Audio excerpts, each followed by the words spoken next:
Ensemble, vivons le bonheur d'Algérie. Ensemble, apprécions les couleurs d'Algérie. Le soleil, les merveilles du pays, un réveil de fraîcheur et de vie. Ensemble, vivons un moment de nostalgie. Mesdames, Mesdemoiselles, Messieurs, bonjour et très bon réveil parmi nous. Nous serons ensemble jusqu'à 10h30 avec toute l'équipe du Bonjour d'Algérie. Nous vous accompagnerons à travers donc des thématiques et surtout nous allons revenir sur la triste nouvelle, le décès de notre collègue Issa Megari, Allah yarhamou, lui qui était notre invité, qui avait donc cette émission Avis religieux sur Canal Algérie. Nous en parlerons avec aussi notre collègue Ahmed Grigahsen qui lui représente le ministère des Affaires religieuses et de Waqf. Il sera là pour nous parler donc de cette disparition et surtout de qui était Issa Megari entre autres justement.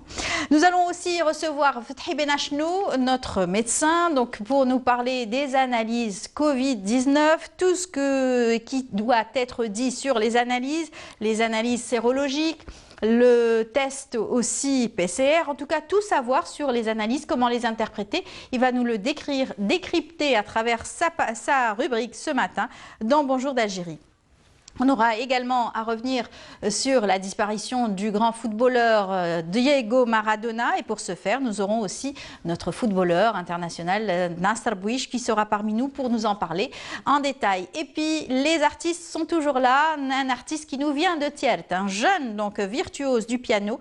Il nous a ramené son piano justement exceptionnellement pour le Bonjour d'Algérie pour revisiter les grands classiques de la musique et au piano bien entendu. Il sera là avec son grand-père, et son grand-père, c'est autre que Amr Belkhodja, le grand auteur algérien qu'on a toujours plaisir à recevoir. Il viendra accompagner son petit-fils à travers donc sa musique. Et on terminera avec le jeune Massilias Farhani. Lui aujourd'hui, il va nous parler donc de la civilisation et des mythologies gréco-romaines à travers le patrimoine, lui qui revisite aussi à chaque fois dans sa rubrique le patrimoine algérien.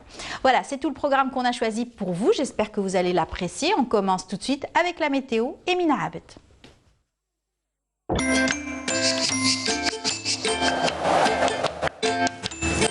La météo vous est présentée par Mobilis. Mobilis, Aynama Kuntum. Bonjour Mina. Bonjour. Comment ça va? Ça va. Ça va. Alors aujourd'hui, on va parler des pluies, j'imagine, puisque Amel nous l'avait annoncé déjà hier, durant le bulletin d'hier. Tout à fait. Donc on s'attend à un temps pluvieux aujourd'hui. Temps pluvieux, temps orageux, quand même. De la neige aussi. Voilà. Dans les hauteurs, sur les hauteurs, bien sûr. Pas sur Alger. Non, pas sur encore. Alger. Pas encore. Très bien. Allez, on vous écoute. Merci beaucoup, mesdames, mesdemoiselles, messieurs. Bonjour et très bon réveil. Brumes et nuages bas se partagent le ciel en cette début de matinée. Et puis le ciel restera toujours nuageux sur l'ensemble des régions nord.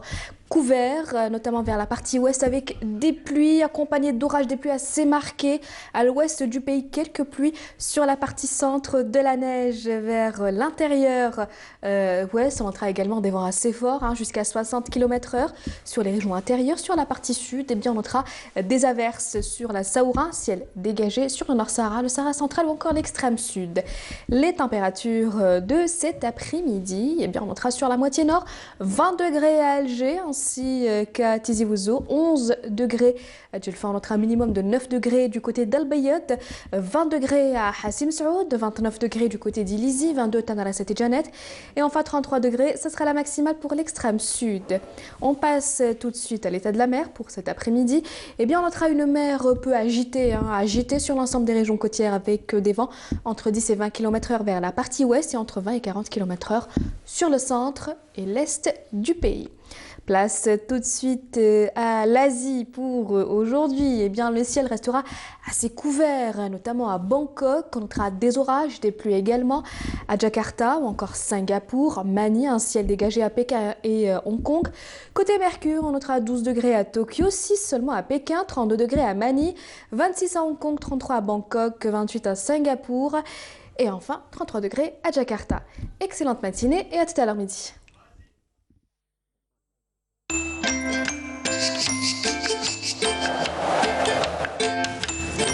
La météo vous est présentée par Mobilis. Mobilis, أينما كنتم. Voilà. Merci beaucoup Mina. Merci. Donc prévention oblige, il faudra donc faire attention. Tout à fait. Sortez couvert et bien entendu n'oubliez pas vos parapluies. Faire attention sur les routes aussi. Faites attention sur les routes. C'est vrai que la chaussée, quand il commence à y avoir les premières pluies, elle est glissante. Donc faites très attention. Merci beaucoup Mina. Merci à vous. Excellente journée à vous. Également. Et puis à très très bientôt. Donc demain aussi, on vous retrouvera avec grand plaisir. Voilà, on entame notre émission. Je vous invite tout de suite à apprécier surtout cette déclamation. Asma Allah al-Husna. On va tout de suite apprécier la voix avec les voix donc d'un collectif d'artistes.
Retour sur le plateau du Bonjour d'Algérie, eh bien, on accueille, comme il se doit, Ahmed Grigassen, notre collègue que vous avez l'habitude de retrouver chaque lundi matin dans Bonjour d'Algérie. Lui qui a l'habitude de nous parler donc de nos chercheurs arabes, savants et chercheurs. Lui qui a bien connu Issa Megari aussi, ça a été ses collègues, son collègue, et il a beaucoup aussi côtoyé et travaillé avec lui. Ahmed Grigassen, bonjour et bienvenue parmi nous. Bonjour Amel, bonjour à tous vos téléspectateurs. C'est triste de se retrouver avec pour beaucoup de annoncer regrets. le décès d'un de nos collègues. C'était votre collègue et notre collègue en même temps. Je peux prétendre qu'il a été un ami. Je ne sais pas s'il y a, bien sûr, il a été en contact avec plus de gens,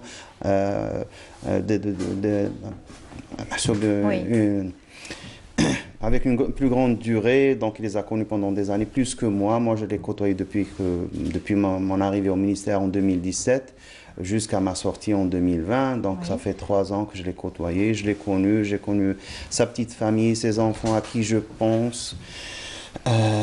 Donc, on présente toutes nos condoléances à sa famille et bien sûr on leur dit bon courage pour cette épreuve parce que c'est une épreuve douloureuse. Et pour nous et pour l'Algérie. Il était parmi nous. Exactement. Et pour la famille qu'il a eu, la famille médiatique qu'il a eu à la télévision, dans les différentes chaînes. On le croisait souvent dans nos couloirs. Il venait très souvent aussi dans le Bonjour d'Algérie. On l'avait aussi accueilli durant durant Ramadan. Chaque fois qu'il était sollicité, il était présent, disponible. Et puis, donc, pourquoi c'est une perte? Parce que Issa Megari, il n'a pas qu'une casquette, il a plusieurs casquettes. Il a été enseignant, il a étudié Sharia, il a enseigné dans un lycée donc il a plein d'élèves maintenant qui se rappellent de lui pour dire Allah yarhamou. Il a étudié aussi sociologie, donc il a été dans les médias, il a été dans la didactique. Donc c'est tout ça Issa Megari. C'est aussi c'est un militant aussi politique, il faut le dire. Donc c'est pas un bonhomme qui a été neutre vis-à-vis de l'histoire de l'Algérie. Il a pris position. C'est un intellectuel qui a pris position devant tous les défis dans l'activité, bien sûr, sa société, politique bien sûr. Donc, du pays. Donc, il a dépassé une certaine période très dure en Algérie. Donc, il vivait dans un quartier populaire. Donc, il était il était un peu exposé. Il avait il avait des soucis. Donc, tout ça, c'est Issa Megari pour arriver. Donc, là, il est tombé malade à cause d'un incident, Donc, qu'est-ce qui s'est passé? Donc, pour revenir un peu à l'origine de sa maladie, c'est on a organisé une manifestation, donc juste avant le Mouloud. Tout le monde y a participé, ils étaient obligés d'y aller. Ils étaient dans un cercle, dans un cadre fermé, dans un hôtel à Mostghanem. Et tout le monde l'a chopé. Maintenant, c'est le premier qui décède. On espère que ça sera le dernier, mais on s'attend à ce que... Voilà, il est jeune, justement. Il était très jeune. Très jeune. Et il était aussi encore... Il avait beaucoup de choses à donner pour les téléspectateurs, pour tous ceux qui l'aimaient, qui le suivaient. Donc, il disait, ah oui, je voudrais terminer mes études, je voudrais apprendre l'anglais, je voudrais ceci, je voudrais cela, Il voulait réécrire, réviser son livre. Il disait parce qu'il a écrit... Il a écrit un livre d'ailleurs. Exactement. Voilà. Sharh Kitab Mabadi Tasawwuf wa Huwa Di Ta'aruf. C'est un chapitre de Matn ibn Ashir qu'il a commenté. Et donc, il voulait réviser cette édition parce qu'il a terminé le travail alors qu'il était hospitalisé. Donc, il me disait, j'étais malade, j'ai pas pu bien terminer le travail. Donc, il voulait le réviser. Il avait plein de projets. Et comme ça, bien sûr, c'est la faucheuse qui vient. Exactement, c'est la le mort, destin. Malheureusement. Il était avec nous justement durant ce confinement. Il nous a accompagnés avec, bien sûr, nous co-animions avec Nour Houda. Et il était vraiment toujours avec le sourire. Il venait avec grand plaisir. Il avait aussi cette habitude de venir et d'être toujours généreux à travers ses prestations. Et bien sûr, cette complicité avec nous. Et quand on le voit à la télévision, on le voit avec sa façon de présenter les choses, il est très calme, mais il y a un côté très jovial dans la vie qu'on a connu. Donc c'est un gars qui faisait des blagues, qui racontait des choses. Il avait une très longue expérience dans la vie. Et il faut dire aussi c'est l'enfant d'une famille de lettrés. Il est originaire de la région de Mansoura. Son grand-père a été imam. Son père connaissait le Coran, lui-même connaissait le Coran. Ils avaient une boulangerie à Diyar al-Jama'a que tout le monde connaissait. Donc il a côtoyé plein de gens. Il faut dire, je pense qu'il a connu, entre autres, Cheikh Nahnah, Allah yarhamou. Il a connu Cheikh Moussa Sari. Donc, il a baigné dans cette atmosphère de bien faire, d'apporter quelque chose pour la société. D'apporter beaucoup de choses pour la société. Exactement. Prêcher la bonne parole. Exactement. On va le voir d'ailleurs dans un extrait de l'émission Bonjour d'Algérie. C'était en 2020 d'ailleurs, c'était en mai 2020. On y va.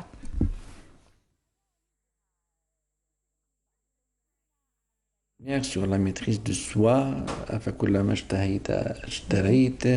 que Ramadan, normalement, il est là pour s'entraîner à la maîtrise de soi. Comment je peux m'abstenir devant ce que je désire, là où il faut. Mais paradoxalement, toujours nos comportements vont à l'encontre c'est-à-dire maintenant va à l'encontre de l'esprit du Ramadan et maintenant vont à l'encontre de toutes les mesures dictées par l'instance Wizard Siha par rapport à la conjoncture. Maintenant qu'il y a une double et justement pourquoi j'ai proposé le thème du comportement du jeûneur. On a l'habitude de poser la question chaque année, des questions qui viennent chaque année. Est-ce que le dentifrice annule le jeûne? Est-ce que le maquillage, est-ce que le parfum annule? Est-ce que la vente...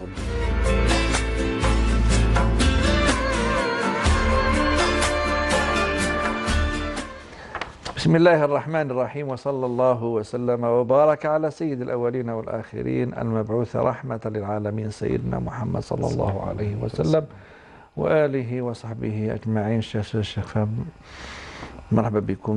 Merci de nous rejoindre sur Canal Algérie. Merci d'être fidèle à votre émission Avis religieux. Dr Johari, مرحبا.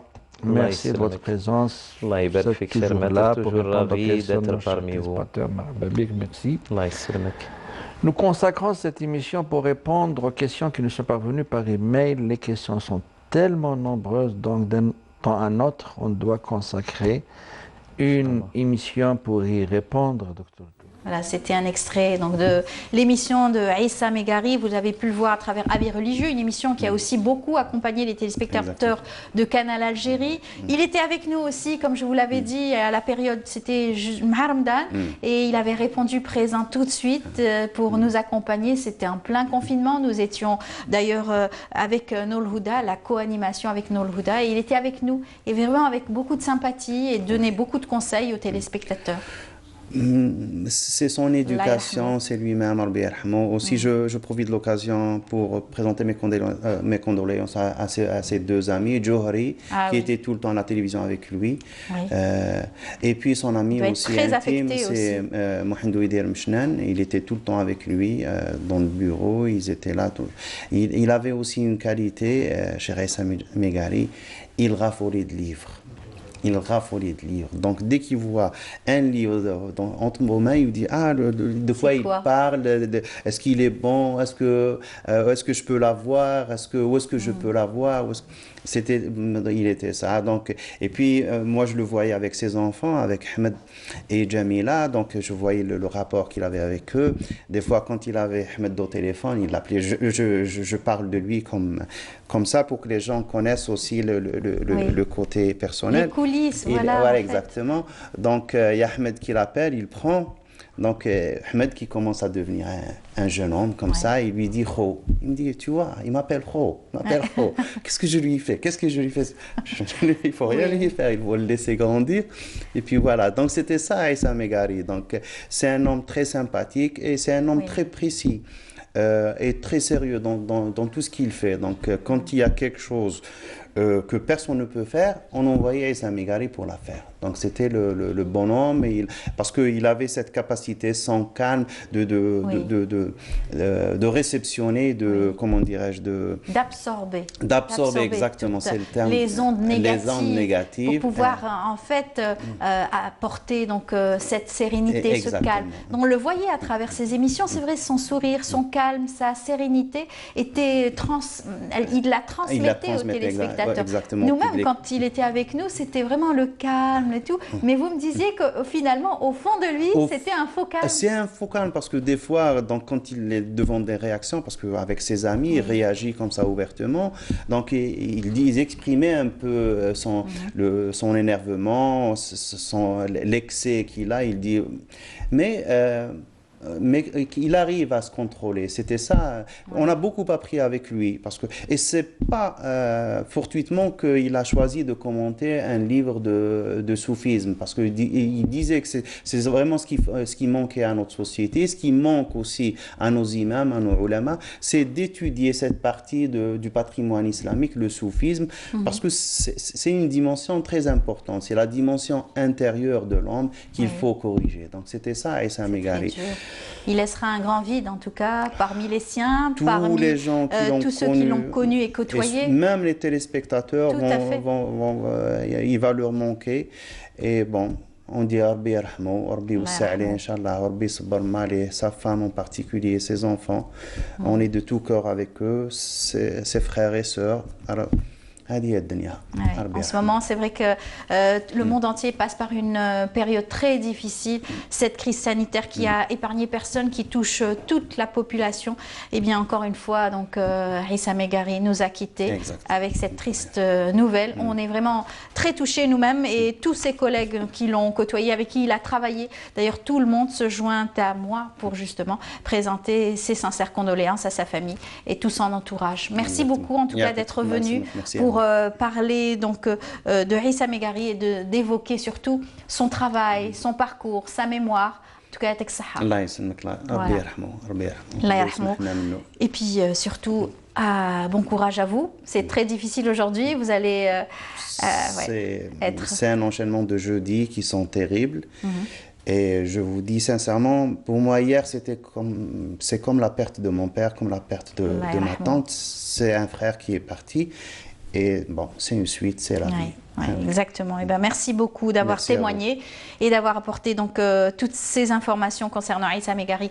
À très bientôt, probablement durant la semaine, on aura l'occasion de vous retrouver pour votre rubrique savants et chercheurs arabes. À très bientôt, Ahmed Grigarsen. Merci beaucoup d'avoir été parmi nous. Eh bien, on va vous inviter à suivre ce reportage qui est signé Samira Hadjamar. Elle a fait donc un reportage sur la direction d'hygiène et de l'environnement au niveau donc de la commune de Belouizdad, justement en plein Covid. Beaucoup d'opérations de nettoyage et de désinfection sont opérées dans différentes communes d'Alger, bien sûr, la wilaya d'Alger. Regardez, on se retrouve juste après.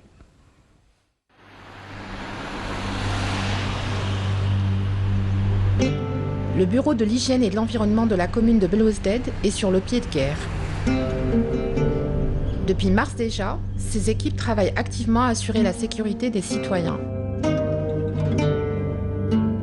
Notre service, c'est un service de prévention dans lequel plusieurs tâches sont prises en charge, à savoir l'hygiène du milieu, l'hygiène des commerces, les problèmes environnementaux. Faire face à la pandémie du Covid-19, plus qu'une priorité pour cette commune. Sur le plan de la sensibilisation, donc il y a tout un travail qui a été fait envers la population, par la distribution de flyers, du porte-à-porte au niveau des domiciles. Concernant les moyens mis en place, donc aussi on a procédé à la distribution de bavettes, de gel hydroalcoolique, avec bien sûr la contribution de la société civile que nous remercions beaucoup, les associations qui activent dans le périmètre de la commune de Mohamed Belouizdad. En plus, une ambulance aussi, l'ambulance de la commune a été mise à la disposition des structures de santé au cas où il y a des malades qui nécessitent transfert dans le cadre de la Covid.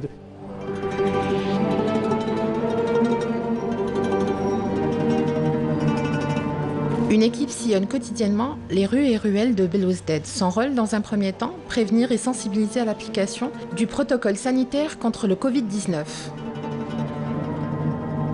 Le travail quotidien, c'est l'inspection des commerces à caractère alimentaire. C'est-à-dire la première fois, depuis le début du mois de mars, la pandémie a commencé au mois de mars, on a fait une sensibilisation contre le coronavirus. On aura on a sensibilisé les commerçants pour garder la distanciation, les gestes barrières, les gels hydroalcooliques au niveau du comptoir. Voilà. Et il y a des commerçants qui ont c'est-à-dire, pris en considération les recommandations. S'il y a des commerçants qui ne respectent pas la règle, on a fait des sorties avec les services du ministère du Commerce. En collaboration avec eux, on fait la fermeture du local.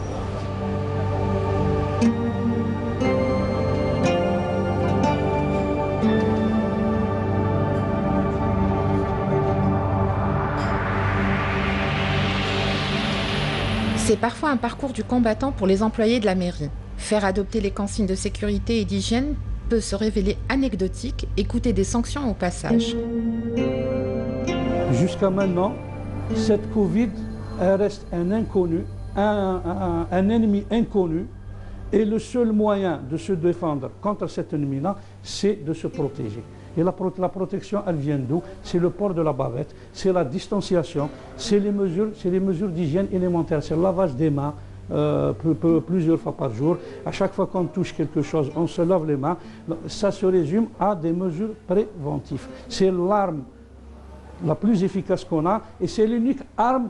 Donc on appelle la population à adhérer à ce protocole pour s'autoprotéger et protéger les autres. Il y a un commerçant récemment, je suis montée faire son inspection. Il m'a dit, alors les bavettes, pourquoi je mets de la bavette? Il me dit non, c'est bon, il n'y a pas de. Ils sont pas, des fois ils ne sont pas conscients du danger qui encourt.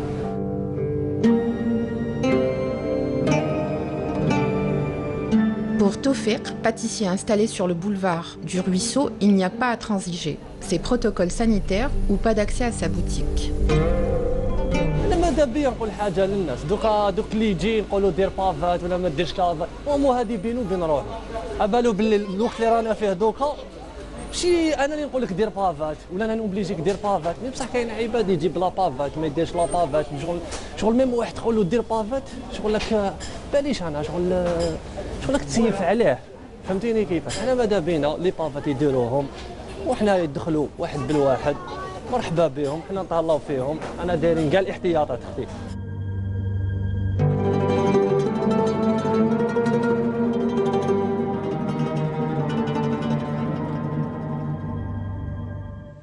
Voilà, ça fait partie des gestes donc, de prévention. Les commerçants ont adhéré et surtout toutes les communes ont pris des dispositions justement pour informer la population et pour surtout faire des opérations de nettoyage et d'hygiène. Bonjour Monsieur Benachnou. Bonjour, صباح الخير. صباح الخير, مرحبا بك. الله يسلمك. Comment ça va? Ça va. C'est dur de parler, donc après des nouvelles, c'est vrai qu'on voit des personnes qu'on connaît, des personnes qui nous sont chères et qui disparaissent. De sa propre famille. Hein. De sa propre famille, tout à fait. Moi, j'ai 3 membres de ma famille qui sont décédés. 2 frères et une sœur. Oui. Donc c'est... Voilà. Et M. Begari, vous l'avez aussi connu? Oui, qui ne le connaît pas, surtout cette douceur dans le sourire. Il a tout le temps le sourire, dès qu'il vous voit, il vous accueille, mais c'est dans sa nature. Il y a des gens qui sont grimaçants de nature. Il a un sourire permanent, un sourire où il y a une douceur et surtout, il était très compétent. C'est des gens comme ça qui doivent nous expliquer, يفسروا. J'aime mieux le mot en arabe. واش هو الإسلام, واش هو الإيمان, واش هو الدين بصفة عامة. الله يرحمه. Et en tant que musulman, c'est une épreuve. C'est pas une épreuve, c'est une étape à laquelle tout musulman doit être prêt. Doit être préparé. Et c'est dur quand même. En arabe, on dit yifna al-abd ou yibqa Allah. Yifna al-abd, yifna c'est un verbe très précis. C'est comme une bougie qui commence à s'éteindre. Et l'être humain, se consommer. Quelle que soit sa beauté, quelle que soit sa richesse, quelle que soit sa puissance, finira par fondre, disparaître. Exactement. Alors on va parler donc de santé toujours avec vous. On va parler de la Covid-19 toujours et de ses analyses. Alors on parle beaucoup, donc on entend parler de tests, on entend parler donc de prise en charge au niveau donc sanitaire. sanitaire. Des noms par-ci, par-là. On a entendu parler donc d'analyse, comment on appelle ça, le PCR, tout ce qui est donc, toutes ces la analyses. Sérologie. La sérologie, on apprend tous les jours. Antigéniques, voilà. Et on y va. Exactement. Alors aujourd'hui, vous allez nous décortiquer tout cela et comprendre ce que c'est qu'une analyse. C'est vrai. Sophie, ce qu'il faut comprendre, c'est que moi, wallah, je suis très fier de mon pays après l'indépendance. Quand on était réellement devenu, on a repris notre souveraineté, wahda. Deuxièmement, on a eu affaire à une grave épidémie qui allait justement tuer toute la population algérienne, qui était la tuberculose, qui a les mêmes caractéristiques. Je n'ai pas dit le même agent causal. Non. Là, c'est un bacille de coque de corps, c'est un nom. Dans les poumons. Dans les poumons, dans la tuberculose. Et ici, on a le coronavirus 2019, parce qu'il y a 2002, 2003, il y a toute une... Non, c'est des série étapes. De corona, voilà. Tout à fait. Là, ce qui est important, c'est le comportement. Premièrement, c'est savoir si la personne est porteuse du bacille ou du Covid. C'est important. Pourquoi je veux savoir tout de suite? Et pour ça, il faut faire des analyses. Ça, c'est important parce que pour voir... Parce que les deux, c'est ce qu'on appelle des maladies transmissibles, contagieuses, qui se transmettent d'une personne à une autre par le biais de la contamination, la fameuse adwa. Donc, il faut tout de suite isoler, tout de suite, d'abord, déterminer celui qui est porteur, tout de suite, il faut tout de suite, j'insiste sur tout de suite, vous allez comprendre pourquoi. Ensuite, il faut l'isoler, il faut tracer, voir cette personne, où elle habite, avec qui elle a fréquenté, qui elle faire a une traçabilité, justement. Maintenant, les mots nouveaux, traçabilité. Voilà. Et ils disent, on disait, il faut déterminer le foyer de contamination, l'endroit, le travail, la famille, les amis, le houma, tout ça. On est arrivé à faire. Maintenant, on dit des clusters pour faire, Ça, c'est important. Donc, l'étape essentielle, c'est de déterminer cet individu, homme ou femme, si le virus est en elle. C'est ça. Et le seul moyen pour le Covid-19, c'est le test nasal, PCR. PCR. C'est un test qui n'est pas accessible à tous. C'est vrai qu'il est relativement cher. Il est aussi au niveau donc, des hôpitaux. Tout le monde peut le faire, mais il faudrait qu'ils en aient les moyens. Mais c'est fondamental. Je crois que c'est un creux. Disons un creux pour ne pas dire autre chose. Mais parallèlement, on a ce qu'on appelle un système immunitaire. Lorsque vous êtes en contact avec le virus, ce système immunitaire, le nôtre que chacun possède, va développer des anticorps, mais à des étapes. Ces anticorps, c'est quoi? Ça démontre la réactivité de notre système immunitaire, de notre armée intime, pour former des soldats, entre guillemets, qui sont des cellules, pour se battre contre ce virus. Il y a des étapes. Le plus important dans la contamination et pour mettre un terme à la propagation, c'est ce que j'ai dit, identifier le virus, parce que quand il rentre, ce qu'il faut comprendre, le virus n'est pas dans le nez. C'est quand il rentre, c'est comme si vous passez devant un mur qu'on vient de peindre, peinture fraîche. Vous allez le toucher et il va y avoir des traces de peinture sur votre vêtement. C'est ça le test PCR, il va tracer le passage du virus. Or, puisque c'est cher, c'est pas parce que ça permet d'économiser beaucoup de choses, c'est-à-dire de diminuer la circulation du virus, les contaminations. Regardez, il faut voir le rapport qualité-prix. Et moi, je vois des gens en train de faire, on a laissé faire les tests sérologiques. C'est-à-dire qu'on enlève, c'est carrément tous les tests biologiques sont des tests sérologiques, en très grande majorité. On prend ce sang et on voit est-ce que le système immunitaire a mis dans la circulation courante ce qu'on appelle des soldats, des anticorps. C'est ça. Donc, les anticorps, les tests sérologiques, c'est pour après, au cas où vous voulez faire une évaluation de la situation, beaucoup de choses. Alors, par exemple, dans des analyses sérologiques, pareil, alors il y a toujours un pourcentage. Il faut comprendre, quelquefois, on nous dit, voilà, telle personne est positive, donc elle a 10%, 15%. Sérologique, sanguin. Sanguin, mais c'est beaucoup plus le scanner. D'accord. Mais quelquefois, on dit, vous avez 10% de Covid, vous avez 15% de Covid, 75%.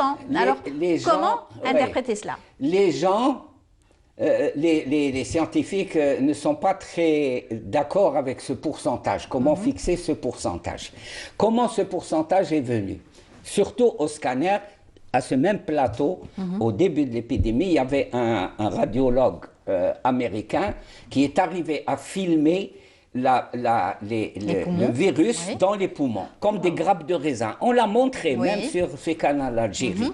Donc là, en fonction de l'étendue, de la quantité, entre guillemets, tout ça, on dit que l'envahissement, c'est-à-dire on évalue l'envahissement de ce virus au niveau de votre corps, au niveau du poumon. Mais là, cette notion a éclaté parce que de plus en plus, on découvre chaque jour les informations concernant ce virus de la part des équipes de chercheurs de terrain. C'est pratiquement quotidien, on donne des informations. On voit que il ne faut pas se baser uniquement sur les poumons. C'est la première, disons, invasion.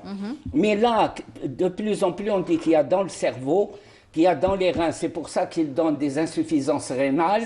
Il attaque le rein, il attaque le foie.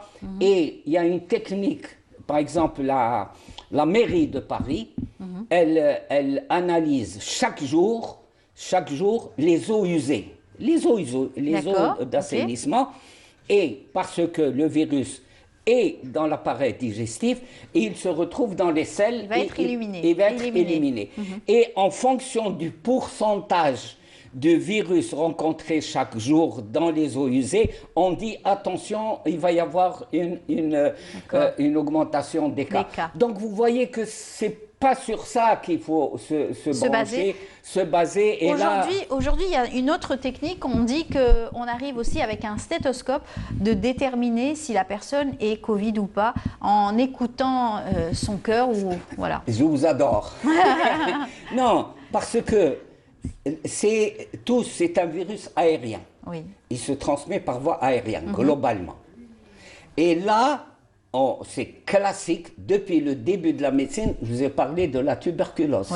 Il y avait Koch, il y avait Laennec, il y avait les grands noms qui, eux, travaillaient. Et hélas, je regrette que les jeunes médecins maintenant, je crois qu'il faut revoir tout ça, n'utilisent pas beaucoup le stéthoscope. C'est ce que je disais, la médecine, c'est un être humain que vous avez entre les mains. Il faut le palper, il faut l'écouter, il faut écouter ce qu'il dit, ce qu'il écoute lui. Donc on écoute. Par exemple, il y a beaucoup de choses à écouter au niveau de la respiration. La respiration a un son. Tiens, un jour, il faudrait qu'on fasse un essai. Oui, qu'est-ce que c'est des râles sibilants, qu'est-ce que c'est les râles bronchés, qu'est-ce que c'est que... beaucoup de la respiration. Et à partir de là, on arrive à écouter les difficultés de la respiration. C'est ça. La respiration, c'est vrai, c'est inspirer de l'air et rejeter. Et bien, dans ce circuit d'inspiration-expiration, il y a beaucoup de choses à détecter. Exactement. Et ça fait partie aujourd'hui d'un diagnostic qui est aussi important pour pouvoir éliminer. C'est fondamental, et je le dis, je le répète à chaque fois, vous êtes témoin, que d'abord, il faut ausculter le patient avec tous les éléments protecteurs. Bien sûr. Et je salue mes confrères et mes consoeurs, je les salue.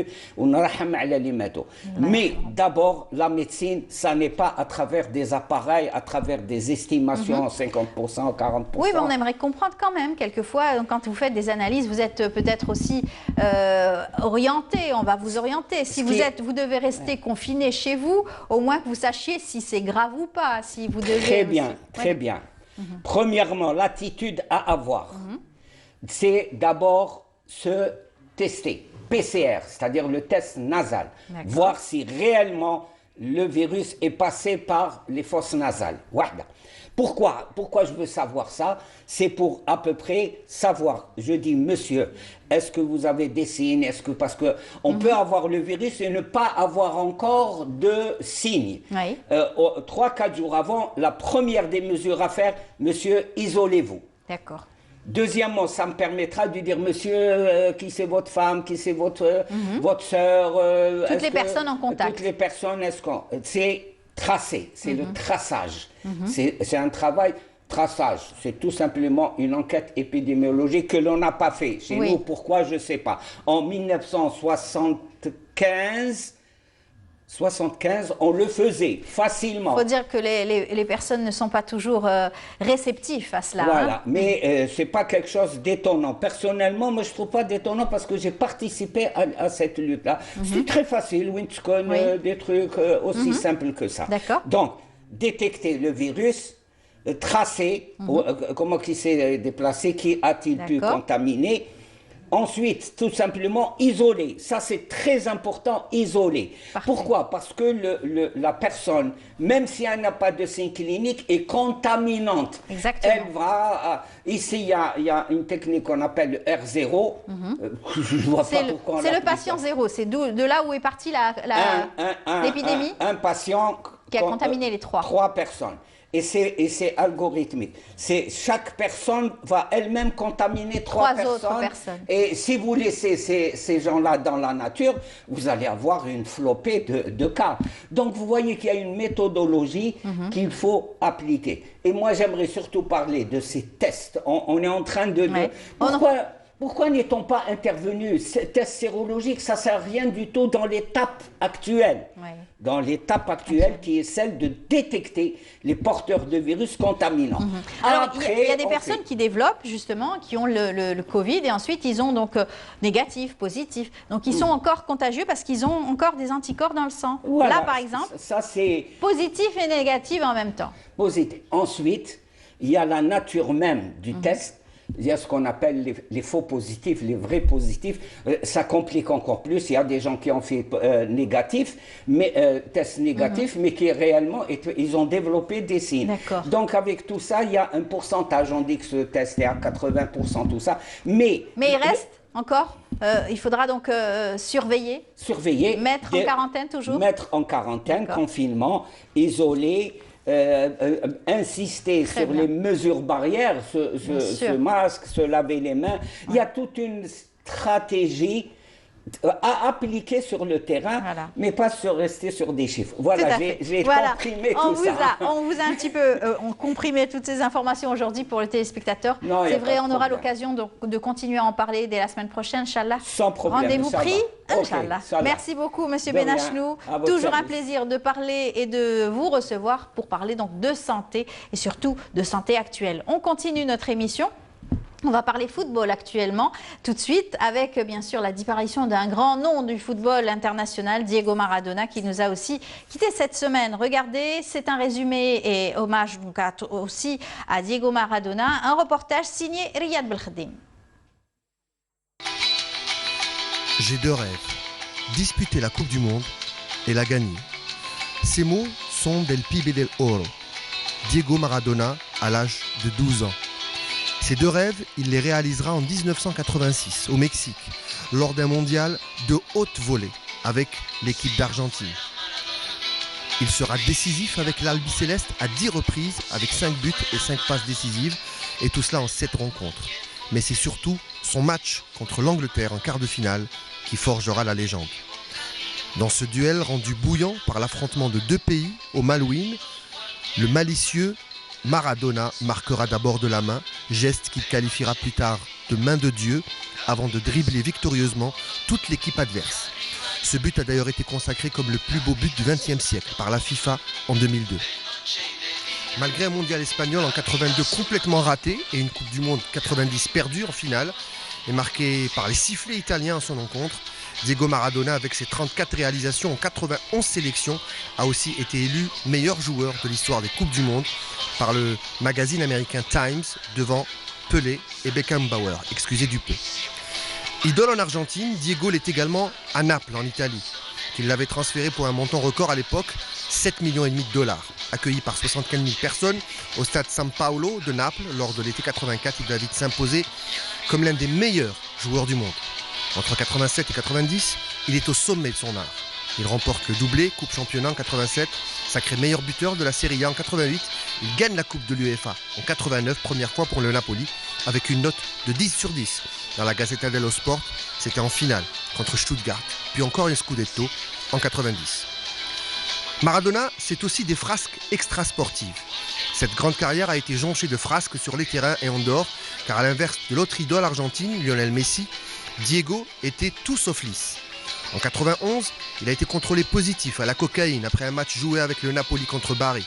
Suspendu 15 mois, il rentre en Argentine où il écope de 14 mois de prison avec sursis pour possession de drogue. Lors d'un contrôle de police, quelques semaines plus tard, à 34 ans, il a encore été contrôlé positif à plusieurs types d'éphédrine, une substance de dopage cette fois-ci, à l'occasion d'un Argentine-Nigeria. C'était lors du Mondial 94. En fin de carrière, Maradona ne sera toujours pas calmé. Lassé par des journalistes, en février 94, il les menace avec une carabine à air comprimé, ce qui lui vaudra 2 ans de prison avec sursis. Passé aux côtés d'hommes politiques sud-américains, sa fin de vie était aux côtés de personnages symboliques et emblématiques comme Castro, Morales ou Chavez. Sa retraite fut très engagée auprès de peuples opprimés. Poursuivi par le fisc italien, il passera plus de temps en cure de désintoxication et d'amaigrissement, ainsi que sur les plateaux de télévision qu'au bord d'un terrain de football, où sa carrière d'entraîneur ne sera malheureusement pas à la hauteur de celle du joueur. Pour les puristes, il y aura un avant et un après Diego. Avec Maradona, le football est plus qu'un sport, c'est un art singulier qui vient de perdre l'un de ses plus grands créateurs.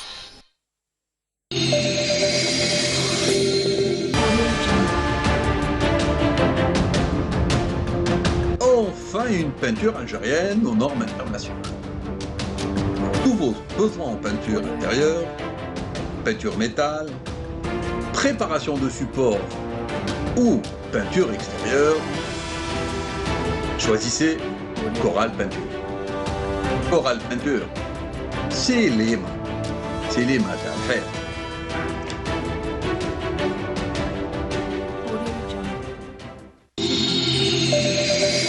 Voilà, Coral Peinture nous accompagne, notre sponsor officiel de Bonjour d'Algérie tout au long de notre émission. Nous allons parler football, vous avez pu voir le reportage et surtout le parcours de Diego Maradona, ce joueur qui a révolutionné le football, comme nous le dit notre invité Nasser Bouich qui est parmi nous. On le remercie. Bonjour Nasser Bouich. Bonjour tout le monde. Marhaba bik.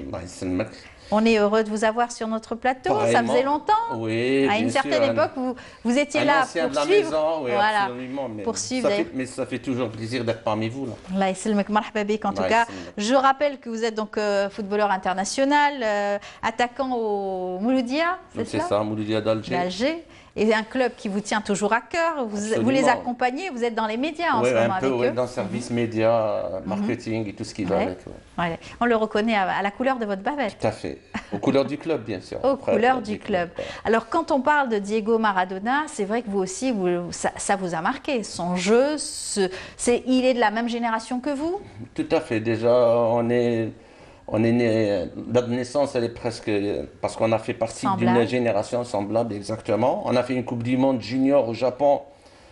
C'est vrai que nous aussi, on avait une excellente équipe de football junior qui a participé à un mondial. On n'en parle pas aujourd'hui, je ne sais pas pourquoi, mais on a participé à une Coupe du Monde et comme par hasard, on tombe sur l'équipe d'Argentine en quart de finale. On passe le premier tour, déjà c'était un exploit. Et on tombe sur une grande équipe d'Argentine, à sa tête, Diego Maradona. Et un jour, juste avant le match, 3-4 jours, je pense, avant le match, on va voir un match dans une autre ville. Nous, on était à Tokyo. Le match se jouait, je crois, à 150 km de Tokyo. Je ne sais pas quelle ville à l'époque. Et on va voir Argentine-Hollande.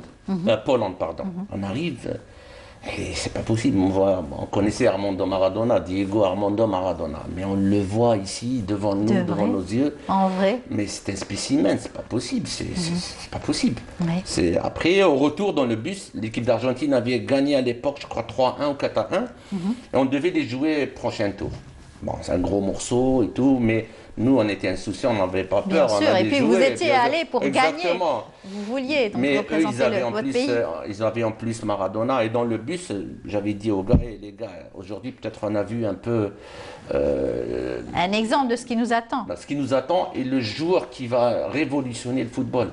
Il faut le dire, son toucher de balle, ses accélérations balle au pied, sa façon de conduire le ballon, je sais pas, c'est petit de taille. Sa puissance sur le terrain. Petit de taille, 80 cm de largeur, c'est pas possible. Et quand par hasard on était logés dans le même hôtel. On était à Tokyo dans le même hôtel et à chaque fois on le croisait dans la réception. C'est vrai que aussi ils avaient... Moi, j'étais fasciné par un entraîneur qui avait gagné la Coupe du Monde 78 en Argentine, lui, César Menotti. D'ailleurs, j'avais pris des photos avec Menotti, pas avec Maradona à l'époque. Alors que qui aurait pu penser, bien sûr, après. Mais après, Maradona, à mon avis, c'est un mythe, c'est une légende, c'est une icône. Ça fait partie des grands noms comme ça du football qui ont marqué le football. Non, c'est pas qu'il a marqué le football. À mon avis, à Maradona, après plus rien. Moi, j'étais fan de Johan Cruyff, lui aussi décédé. J'étais jeune, j'étais fan de Johan Cruyff. Mais quand j'ai vu Maradona jouer, je me suis dit, c'est pas possible. Le football a pris notre dimension avec Maradona.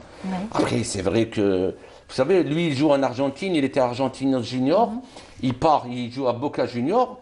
Le football en Argentine, c'était... il n'y avait que des faucheuses, des faucheuses. Et lui, il arrivait, comment il faisait? C'est pas possible. Il prenait des coups à la tête, aux épaules, aux cuisses, il y avait aux mollets. aussi beaucoup d'endurance. Il fallait être endurant. Non, il faut être endurant quand on est footballeur. C'était phénoménal. C'était sur le terrain. Exactement. Après, il est parti en Europe.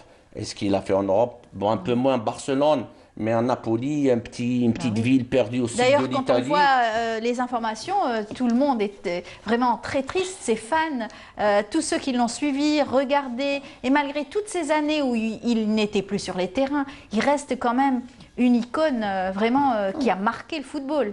Moi, je vous dis, moi j'ai connu Maradona en 79, dans un tournoi de Coupe du Monde. On le revend en 82, il rate un peu sa Coupe du Monde. En 86, à lui tout seul, il gagne une Coupe du Monde. Et il fait des ravages contre des Anglais, contre les Belges, en finale contre l'Allemagne. On en a peur. On en a peur, mais c'est lui, il a tiré toute l'équipe d'Argentine vers un sacre mondial. Exactement. En 90, c'est la même chose. Il était peut-être... Il a rendu aussi le football roi dans son pays. Mais en 90, avec l'Albi Céleste, bon, j'ai le maillot de l'équipe d'Argentine. Je suis un peu fan de cette équipe d'Argentine. J'ai le maillot que je garde soigneusement. J'ai 4 ou 5 maillots à la maison que je garde soigneusement. Et celui de l'Argentine, c'est des souvenirs aussi, c'est des surtout. souvenirs. Mais je dirais que c'est pas possible. Il arrive en 90, l'équipe d'Argentine arrive en finale. C'est vrai qu'ils perdent en finale, mais c'est Diego qui amène cette équipe en finale. Il faut le faire aussi. C'est à lui tout seul aussi. Après, on se dit... Il est partout. C'est pour ça que je parle de cette endurance terrible sur un terrain de football. C'est vraiment pouvoir le faire. Malgré sa petite taille, malgré son poids, il arrive quand même à résister durant combien de minutes sur Encore le match, une fois, oui, c'est vrai que, comme je le disais tout à l'heure, il est phénoménal. Quand on voit un joueur petit de taille, c'est vrai qu'il est trapu, mais ce qu'il fait avec le ballon, c'est incroyable. Son toucher de balle, le voir à l'échauffement déjà, c'est un plaisir. C'est un exemple aussi pour beaucoup de footballeurs qui ont essayé donc d'imiter. Il y a eu Pelé, tout le monde s'en rappelle. Et il reste une icône aussi pour le football. Il y a eu donc Zidane, il y a beaucoup donc de joueurs qui ont marqué le football. Zidane, il y a Cruyff, Platini, Pelé, tous c'est des grands joueurs. Mais là, quand on arrive à Maradona, c'est au-dessus. Il n'y a pas que le football. Voilà, il y a cette photo qui a marqué aussi les réseaux sociaux. C'est les 3 donc, grands noms du football international qui se retrouvent. Ça, c'est fort comme image. Oui, c'est sûr. Mais moi, je dirais, même après le football, l'après-football de Maradona était fantastique aussi. Bon, c'est vrai qu'il est mort ou décédé avec ses convictions aussi, avec sa façon d'être. Ses idées, sa façon d'être. Il a dérangé aussi, il a été un enfant terrible. Non, il a défendu ses idées à sa manière. C'est vrai qu'il était un peu proche, un peu tout ce qui est gauche sud-américain et tout, que ça soit de Chavez. Il est venu de très bas, c'était un enfant pauvre. Il vient des faubourgs, un peu des faubourgs de Buenos Aires. Exactement, il habitait un peu dans des conditions précaires, défavorisé, vraiment. Et tout. Il est arrivé à un niveau incroyable. Il a eu le salut de bon nombre de grands noms, de grands chefs d'État aussi. Oui, c'est ça, quand on est proche de Fidel Castro, qu'on est proche de Chavez, de Maduro, de tout ce beau monde qui avec leurs idées aussi. Lui, il est là. C'est un peu le Che de l'après-Che du football. C'est le Che du football, il faut le dire. Ouais. Mais est-ce qu'il a formé aussi des générations de footballeurs? Est-ce qu'il a été peut-être proche d'un des footballeurs? Il a formé, je dirais... À mon avis, lui, il ne va pas former des footballeurs. Il n'a pas formé de footballeurs, mais le footballeur devait le suivre. Sûrement. Moi, personnellement, quand je l'ai vu jouer la première fois, je me suis... Peut-être que je savais un peu jouer au football. Mais c'est pas possible. Le football qu'on joue, nous, n'a rien à voir avec ce football. C'est des années-lumière. Pourtant, quand on dit Nasser Bouich, beaucoup donc respectent l'homme, respectent le footballeur. Mais Diego avait 100 ans d'avance. Vous étiez aussi la coqueluche sur le terrain, tout le monde vous admirait. Mais quand on voit jouer Diego, oui, bien sûr. Ça n'a rien à voir. C'est un autre monde de football. On s'efface quelque part. Non, on se dit qu'il vient d'une autre galaxie. Le gars, il arrive. D'ailleurs, il est décédé à 60 ans. C'est presque. C'est trop jeune. C'est jeune. Mais c'est comme ça, c'est écrit que c'est comme ça. Mais pour la carrière d'un footballeur, pouvoir s'arrêter à temps, c'est aussi le moment quand on dit on doit se retirer? Non, lui, nous on reste sur Diego. Diego, lui, a connu plusieurs étapes dans sa carrière de footballeur. Il est parti, il a été sanctionné, drogue, cocaïne, tout ça, tout ce qui va avec. Il est revenu dans le football, sur la scène footballistique.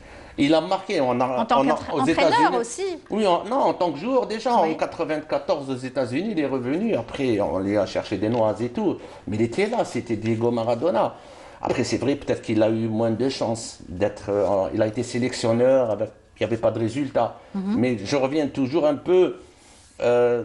pour revenir sur le Che, après lui, il est parti au Mexique, là au fin fond, prendre une équipe mexicaine. C'est à la Che qui est parti un peu partout, défendre un peu les idées en Bolivie, ou que ce soit en Afrique, en Angola, ou je ne sais pas là. C'est comme ça, c'est exactement. En tout cas, nous, on a voulu justement revenir un petit peu sur sa carrière avec le regard d'un footballeur. C'est très important parce que nous-mêmes, on regarde en tant que téléspectateur, en tant que fan peut-être, mais le regard d'un professionnel du ballon rond, c'est autre chose. Votre regard aussi de fan, pareillement. Oui. Moi, je suis fan de Maradona. Moi, à mon avis, j'ai entendu dire à un entraîneur, il y a 2-3 jours de son décès, le soir, qu'il fallait bannir un peu le numéro 10 du football. Je suis entièrement d'accord. Le 10 n'existe plus dans le football. Il y a Maradona, après plus personne. Il faut le dire. C'est comme ça. Il y a eu Zidane, numéro 10 aussi. Non, mais Maradona, c'est un peu... C'est autre chose. Non, Zidane est un super joueur, grand joueur. Mais je vous dis, Maradona, c'est autre chose. C'est un extraterrestre, tout simplement. Voilà. En tout cas, on vous remercie d'être venu ce matin. Ça faisait longtemps qu'on ne vous avait pas reçu sur le Bonjour, dans le Bonjour d'Algérie. En tout cas, ça nous a fait très plaisir. Merci. On vous souhaite bonne chance pour vos activités en ce moment. Vous êtes très occupé avec le club, bien qu'aujourd'hui, c'est vrai qu'il n'y a pas beaucoup de championnats. Mais il faut faire attention avec un appel qu'on donne, c'est-à-dire pour les gestes barrières, tout ce qui va avec, il faut faire très attention. Tout à fait. Bon, en tout cas, au plaisir de vous recevoir pour d'autres thématiques autour donc, du football et autres. Merci beaucoup, à très bientôt. Merci, c'est moi, à bientôt. Voilà. On continue notre émission. Je vous invite tout de suite à suivre donc, cet extrait donc, d'un extrait donc, musical de Skandrani. On se retrouve juste après.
Bravo. On a eu le plaisir d'avoir un mini-concert dans notre studio du Bonjour d'Algérie.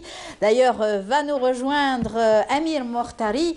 Venez nous rejoindre. On a le plaisir de l'avoir sur notre plateau exceptionnellement aujourd'hui. En tout cas, on est très heureux de vous faire découvrir des virtuoses et pourquoi pas dans le domaine donc, de la musique. Avec nous aussi, Monsieur Amar Belkhodja, j'allais dire Monsieur Mortari, Monsieur Amar Belkhodja, qui n'est autre que son grand-père. Marhaba bik, monsieur. Merci, je suis toujours ravi d'être parmi vous. Tout à fait. Aujourd'hui, je ne ramène pas un livre, oui. Je ramène mon petit-fils. Exactement. Pour cette exhibition. Oui, on vous connaît en tant qu'auteur, en tant que chercheur dans le domaine de l'histoire, passionné bien sûr des lettres et vous avez écrit de nombreux ouvrages qu'on a pu présenter dans Bonjour d'Algérie. Oui. Et vous nous avez aujourd'hui offert un magnifique cadeau, donc présenter votre petit-fils qui est un virtuose donc, dans le domaine du piano. Alors Amir, bonjour et bienvenue. Bonjour. Marhaba bik. Alors ça s'est passé comment Ça s'est bien passé? Oui, ça pas d'appréhension? Un peu. Un petit peu. Alors la musique c'est tout depuis combien de temps pour toi? Depuis 5 ans, depuis à l'âge de 9 ans, 10 ans, j'ai commencé le piano. Voilà. J'ai commencé le piano. Ma mère a acheté un piano et elle a créé un atelier d'éveil musical à la maison. Puisque le conservatoire de Tiaret, il était fermé. Voilà. Et vous avez fait le déplacement depuis Tiaret. Depuis Tiaret. Voilà. Hier, vous êtes arrivé pour notre émission. D'ailleurs, merci d'avoir fait le déplacement. Vous avez donc étudié la musique tout seul, avec aussi, bien sûr, au départ, le conservatoire. Ensuite, vous avez développé tout cela. Oui. Voilà. J'avais un prof, Monsieur Gileli, quand le conservatoire était fermé. Puis un jour, ça s'est ouvert, le conservatoire. J'ai développé beaucoup plus avec Madame Abdelarbi Wahib. Alors bien sûr, on parle aussi de tes années aussi au lycée, donc tu es au lycée en ce moment. En deuxième année lycée. Voilà, et ça se passe bien entre l'équilibre, les études et la musique? Oui, ça se passe très bien. Alhamdoulilah. Et donc tu voudrais faire une carrière musicale aussi, pourquoi pas? Je sais pas encore si. Pourquoi pas? Inch'Allah. Alors, c'est vrai que M. Amar Belkhodja, lui aussi, a fait donc de la musique et preuve à l'appui, il nous a ramené une photo de lui avec, bien sûr, le violon. Vous avez commencé avec le violon, un instrument pas facile du tout. Ah, pas facile. Il paraît. C'était vous, il y a quelques années. Oui, pendant les premières années de l'indépendance, moi, ma tête était emplie de rêves. Oui. Et parmi ces rêves, je rêvais d'être astronome. Hein, oui, bah oui, on a heureusement le droit de rêver. Oui, d'être comédien, d'être cinéaste aussi. Finalement, à portée de main, il y avait la musique. À portée de main, il y avait la musique, il y avait le violon. Et puis, j'étais passionné de jouer cet instrument. J'ai fait une carrière pas très longue dans un orchestre local, dans plusieurs orchestres locaux de Tiaret, pendant une bonne dizaine d'années. Et faute de me perfectionner, parce qu'il n'y avait pas d'école, il n'y avait pas de conservatoire, donc on ne connaissait pas le solfège. Je ne pouvais pas aller trop loin. Mais je me rends compte aujourd'hui que je fais des transferts sur mes enfants et mes petits-enfants. Et vos petits-enfants, tout à fait, puisque vous avez aussi une petite fille qui est à l'Institut de musique, c'est ça? Elle fait une carrière musicale. Elle aussi violoniste? J'avais une fille, Amina, qui a fait de la musique et du théâtre. Ali, qui fait de la guitare. L'autre fille qui fait du luth, enfin, disons, il y a une ambiance. Je me suis dit... Vous pourriez à vous seul faire un bel orchestre familial, déjà? Pourquoi pas? Je me suis dit que j'estime avoir donné une éducation civique et morale, à compléter par une éducation culturelle. Bien sûr. Donc j'ai fait aimer à mes enfants les arts. Exactement. Donc il y a cette ambiance d'être attaché aux arts, d'aimer. On ne ratait jamais une pièce théâtrale de Abdelkader Alloula, par exemple. Toute la famille, on se déplace pour apprécier le spectacle et vivre cette ambiance. Comme je l'ai dit, vous êtes un féru aussi des lettres, vous aimez l'écriture, vous êtes un brillant journaliste aussi. Oui, pendant 25 ans à l'UGI. Pendant 25 ans, tout à fait. Oui. Et puis ensuite, vous êtes consacré à l'histoire. Absolument, c'est devenu une autre passion. Aujourd'hui, c'est votre fille qui a écrit un livre sur vous. Voilà. Ouais. Voilà, elle a un peu compilé Sur toute votre carrière. le Facebook, les billets. Elle craignait que tout cela allait se perdre, donc il fallait ramasser tout cela. Et je crois qu'elle aura l'occasion de vous entretenir sur son Probablement. ouvrage. On aura peut-être l'occasion de la recevoir pour son Émir, ouvrage. Émir, il va participer à partir de demain à un concours international. On lui souhaite une bonne chance. Qui figurera parmi les meilleurs pianistes, un concours qui est organisé par le Japon. Bah, c'est pourquoi il est parmi nous, un concours qui est organisé par le Japon, et cette rigueur aussi de ses prestations. Tu as déjà participé à des concours? Non, Ouais. j'ai participé à des concours en ligne, juste sur Internet. D'accord. Et ça se passe comment en ligne? En ligne, j'enregistrais des vidéos et on envoie et les spectateurs ils font des votes. Et ils D'accord. votent, Et toi en général, on vote toujours bien sur toi? oui. Alors parle-nous un petit peu du classique que tu as pu, sur lequel tu as pu jouer. Quel est ton répertoire favori? Les compositeurs, mon Chopin c'est mon préféré. C'est dur? C'est des compositions difficiles à exécuter? C'est romantique. L'extrait que tu nous as joué, par exemple? C'est une nocturne de Chopin. D'accord. Nocturne de Très Chopin. beau. Et j'aime aussi Beethoven, Bach et Mhm. Tchaïkovski. Oui. Et j'imagine que tu dois avoir aussi ta propre composition.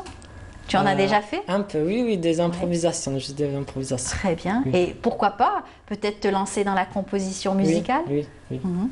Et plus tard, peut-être entrer toi aussi à l'Institut supérieur de musique? Oui, peut-être. Oui. Mhm.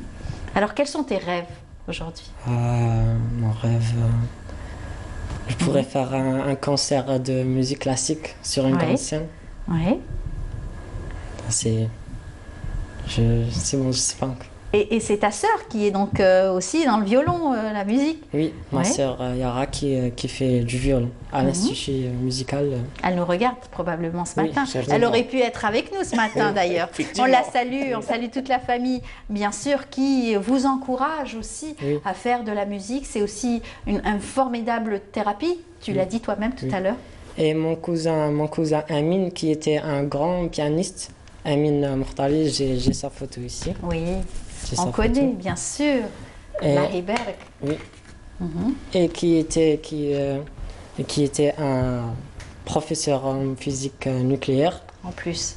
Oui. Alors la musique a toujours accompagné, La musique famille, a oui. toujours accompagné, bien sûr, les arts, la culture et surtout les sciences, hein, n'est-ce Et pas? surtout- Les sciences. Oui, En général. oui, il était un brillant, il figurait parmi l'élite dans la recherche nucléaire. C'était passionné de la plongée sous-marine. D'ailleurs, il est Beaucoup décédé à la d'activités. suite d'un accident cardiaque dans une plongée. Mais un brillant pianiste. Brillant Brillant pianiste, donc tu es sur les traces de ce cousin. Certainement. Et certainement, Inch'Allah, on te souhaite une très belle carrière et j'espère que tu viendras nous parler de cette Merci. réussite du concours. Merci, Pourquoi Anna. pas? Et puis on va t'écouter tout à l'heure en fin d'émission, on va écouter un autre morceau. On va bien sûr apprécier tes talents d'artiste. Et en tout cas, on te souhaite plein de belles choses pour ta carrière, Inch'Allah. Il chevauche aussi le classique, Oui. sa base dans cette formation, mais aussi dans le jazz. C'est-à-dire que peut-être que tout à l'heure tu vas nous interpréter faire un une morceau de démonstration. jazz. Le blues. Pourquoi pas? Oui. En tout cas, merci beaucoup d'avoir été parmi nous. Et puis, merci à Monsieur Ahmad Belkhoudia. Vous allez rester tout à l'heure avec nous aussi en fin d'émission. Bien. On va l'écouter. On va recevoir un autre virtuose, celui-ci, donc, de tout ce qui est donc recherche, préhistoire, etc. Vous l'avez sûrement croisé en coulisses. C'est sûr. C'est Massilias qu'on va retrouver dans un tout petit moment. Je vous invite à suivre cela. On se retrouve juste après. On n'oublie pas que Coral Peinture est aussi notre sponsor officiel qu'on retrouve tout de suite. Voilà.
Voilà, on le reçoit comme il se doit, comme chaque vendredi, il est parmi nous. C'est Massilias Farhani, qu'on aime beaucoup dans Bonjour d'Algérie. Comment ça va, Massilias? Bonjour, ça va. T'es en forme? Oui, oui. Ça va? T'as pu entendre aussi le virtuose qu'on a reçu? Oui, oui. Il est avec nous. Et tout à l'heure, il va nous offrir aussi un bel extrait musical. Oui, voilà. d'accord. Et j'avais dit que toi aussi, tu étais un autre passionné, autre virtuose de la préhistoire et surtout donc de tout ce qui te passionne. C'est le patrimoine aussi, le patrimoine, puisque tu le fais à chaque fois dans ta rubrique, dans Bonjour d'Algérie. En tout cas, on te remercie parce que tu nous parles de notre patrimoine et tu intéresses les téléspectateurs à notre patrimoine aussi archéologique. C'est important. Oui, en même temps, l'Algérie, c'est une très grande geyser culturelle dans tous les domaines. Il faut savoir que l'Algérie, c'est aussi, ce n'est pas que le berceau de l'humanité, c'est aussi un berceau de beaucoup de civilisations, de culture, de sciences, de culture. Il faut vraiment le savoir et c'est un patrimoine mondial. Oui, tu as pu suivre aussi les dernières découvertes archéologiques. C'est fascinant. Exactement. Ouais. Et toi, tu suis vraiment à la lettre. Hein. Oui. Donc on a découvert très récemment, c'est pas notre sujet d'aujourd'hui, mais on peut faire une petite parenthèse. J'en ai déjà parlé, on a découvert très récemment que l'Algérie, c'était le deuxième berceau de l'humanité. Tout à fait. On dit même le premier. Oui, oui. Ouais, on dit même le premier. C'est 600 000 ans de différence, c'est pas énorme non plus. À l'échelle de l'histoire de l'humain, c'est pas énorme. La plus ancienne trace de civilisation qu'il y avait en Algérie, elle remonte à 2,4 millions d'années quand même. Donc à part celle qu'on a trouvée au Tchad, il n'y a aucune autre civilisation plus vieille que ça. Exactement. Et ça, grâce aux chercheurs, grâce aux passionnés comme toi, peut-être que tu seras un futur archéologue, brillant archéologue, pour nous donner toutes ces informations et nous dater certaines découvertes. Hein, parce que c'est magnifique de pouvoir dater. Alors on me dit que tu veux être chirurgien aussi, donc il faudra faire le choix. Pardon, pas chirurgien, c'est cardiologue. Ah, cardiologue. D'accord. Cardiologue, c'est aussi une très belle profession. Voilà, tu sauves des vies aussi. Hein. Oui, oui. Alors, on va parler donc de cette mythologie gréco-romaine. On va aller du côté de Cherchell, un très beau musée à ciel ouvert, après celui de Tipaza, bien sûr. Donc, on va commencer avec le musée public national de Cherchell. Et ensuite, on va parler un petit peu de mythologie gréco-romaine. Donc, on va commencer avec celui de Cherchell. Donc, le musée de Cherchell, il retrace l'histoire de Tipaza depuis la préhistoire, et pas que de Tipaza, même des environs. C'est le nord algérien, en fait. Il retrace l'histoire du nord avec depuis la préhistoire jusqu'à l'époque gréco-romaine et ottomane. Oui. Et ce qui est très intéressant, c'est qu'il y a eu énormément de découvertes qui ont toutes été rangées dans le musée et des découvertes qui viennent de toutes les cultures, la culture romaine, la culture grecque, la culture ottomane, la culture même chrétienne. On a même découvert généralement ce qu'on met là-bas, on voit une image, donc ce qu'on met là-bas, ce sont des statuettes, des mosaïques également. C'est beaucoup de marbre et de grandes statues, il y a des bustes, il y a vraiment, c'est impressionnant. Et aussi sur les murs, il y a de formidables aussi mosaïques. Oui, qui datent de l'Antiquité. L'Antiquité, c'est la première période de l'histoire, c'est très vieux, c'est très ancien. Et ce qui est intéressant, c'est que la plupart de ces objets, ils sont très bien conservés. Et toi, tu as justement visité ce musée? Oui, c'était en 2015. On est parti, on l'a visité, c'était en été. J'ai eu la chance de voir toutes les statuettes. Donc à cette époque-là, je ne connaissais pas vraiment les noms de tout ce qui était. De tout ce qui était. En fait, pour moi, c'était un musée archéologique riche en informations. Et j'ai eu la chance de le visiter. Donc c'était en 2015. Et quand tu parles justement de toute cette richesse archéologique, on voit bien que les hommes très tôt se sont intéressés à leur patrimoine et à l'art surtout. À l'art en général, façonner, sculpter, travailler le marbre, etc. Et laisser des traces comme ça aux générations futures. D'ailleurs, heureusement qu'ils ont laissé des traces, comme ça on peut connaître leur vie quotidienne. Voilà. Et on a eu beaucoup de chance aussi de le découvrir parce que ce n'est pas très facile sur le terrain de découvrir des objets rares. Ça encore, c'est la petite cour du jardin du musée de Cherchell. Donc le musée de Cherchell, il est fait de manière à ce qu'il y ait en son centre un très grand jardin qui expose d'autres poteries. C'est un musée, rien que architecture, question architecture déjà c'est magnifique parce qu'il met en valeur, comme vous l'avez dit tout à l'heure, c'est un musée à ciel ouvert. Il met en valeur les jardins, il met en valeur les également mosaïques. Oui. Il y a des parterres parce qu'avant les maisons qui étaient richement bâties avaient donc comme parterre des mosaïques qui étaient faites toutes à la main. Oui. Tesselle par tesselle. Exactement. Et ça, c'est très connu, c'est donc dans les cultures gréco-romaines qu'on fait des mosaïques généralement. Et là, on le découvre en Algérie, c'est déjà incroyable. Donc il faut savoir que le musée, il est assez récent quand même à l'échelle de l'histoire algérienne. Donc c'était en 1840 qu'on a découvert la plupart de ces objets. Donc on les a rangés dans une petite mosquée en 1844, donc de la ville de Tipaza. Et malheureusement, suite à un séisme, la mosquée a été détruite en 1846. Ils ont dû être déplacés vers une galerie dans le jardin d'une maison. Et le gouvernement a décidé de raser ces galeries et de déplacer toutes ces œuvres. Entre-temps, on en a découvert d'autres. Oui. Et donc il fallait de la place, il fallait un musée pour organiser tout cela. Oui, donc ça c'était en 1855. Donc on a décidé de les placer au niveau d'une hôtellerie. Et donc c'est en 1908 qu'il y a eu l'ouverture de ce musée. Oui. Donc le gouverneur général d'Algérie a décidé qu'il fallait doter la ville d'un vrai musée. Oui. Et ce n'est qu'en 1908 qu'il y a eu ce musée. Et en 1979, il y a eu également donc un édifice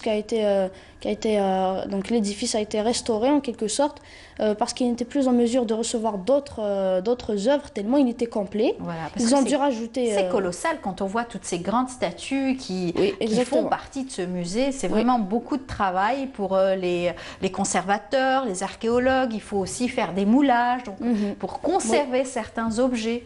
Et les tenir aussi pour d'autres générations futures. Oui, exactement. Et donc en fait, ce qu'il faut retenir aussi, c'est que le musée il était tellement plein de ces découvertes archéologiques qu'on a dû, donc en 1979 on l'a dit, on a dû le restaurer et le rajouter à un édifice pour que l'on remette d'autres œuvres. Voilà. Faire une extension carrément. Oui, exactement. Voilà, une extension. Dans le musée pour pouvoir abriter d'autres collections intéressantes. Oui. Pour tous les passionnés. Parmi ces collections, il y a donc la plupart d'entre elles, ce sont des sculptures en marbre, taillées dans la pierre parfois. Et ce sont des sculptures très connues, elles sont gréco-romaines. Et en fait, parfois elles représentent un buste d'un grand écrivain, parfois la tête d'un dieu. Et parfois, on a aussi, donc, comme vous l'avez dit, on a aussi des mosaïques. Et même les mosaïques sont faites de manière à rendre hommage aux grandes personnalités de l'époque. C'est vrai que quand on voit les mosaïques, c'est vrai qu'on comprend cette mythologie et cette adoration de la mythologie gréco-romaine. C'était vraiment flagrant dans cette civilisation. Oui, exactement. Et d'ailleurs, ça c'est relié à notre deuxième sujet qui est les divinités grecques. Donc il faut rappeler que ce sont de mythologie, qui n'ont pas existé. Mais c'est toujours très intéressant de décortiquer les légendes. Et il y a énormément d'archéologues qui s'intéressent à ça. Il y a énormément de spécialistes. Exactement.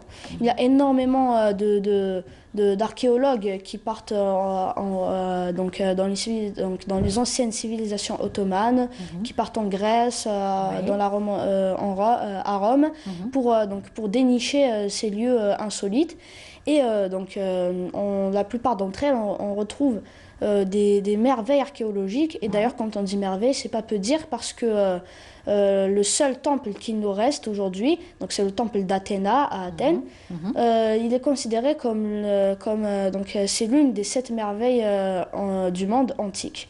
Il faut absolument aller le découvrir, Et oui. aller visiter. Oui. C'est vrai qu'en ce moment, avec les tremblements de terre, la Grèce a subi aussi malheureusement, oui, donc de pertes aussi. Il y a eu donc des dégradations. Donc c'est la perte d'un énorme patrimoine.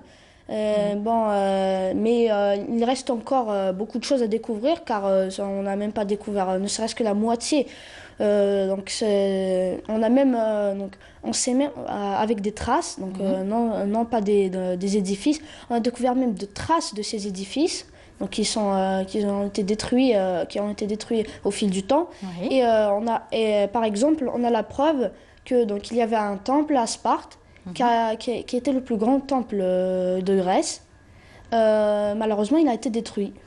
Donc à la fin de l'Antiquité. C'est comme beaucoup de choses. Les 7 merveilles du monde, il y a le phare d'Alexandrie qui a complètement aussi été enseveli.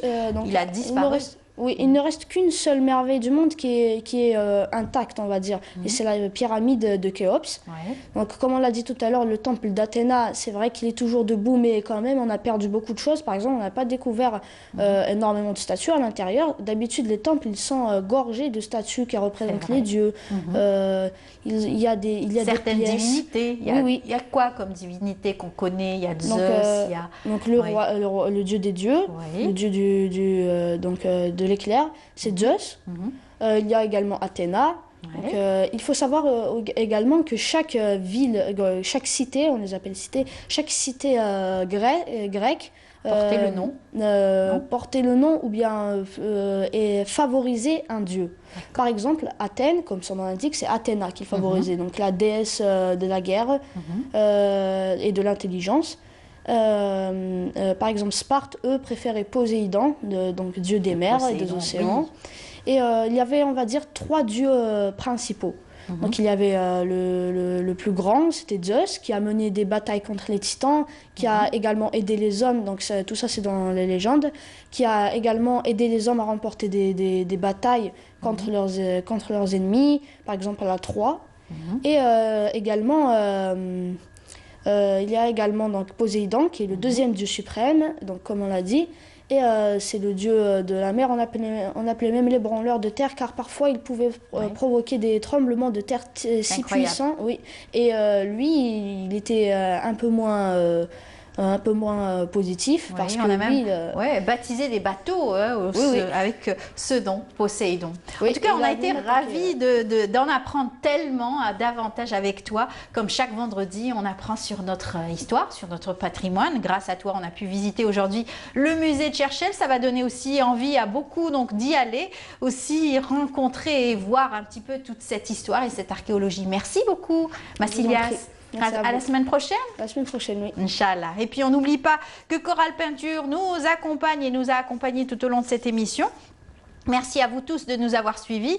Merci à toute l'équipe. On va se quitter en musique avec notre virtuose d'aujourd'hui. Il nous a accompagnés tout à l'heure à travers une belle pièce musicale de Chopin. Il va continuer peut-être aujourd'hui à nous interpréter un autre morceau, peut-être du jazz. C'est ce qu'il nous a dit. Amir, c'est à toi. Merci beaucoup de nous avoir accompagnés. Et puis bonne journée. À demain. Au revoir.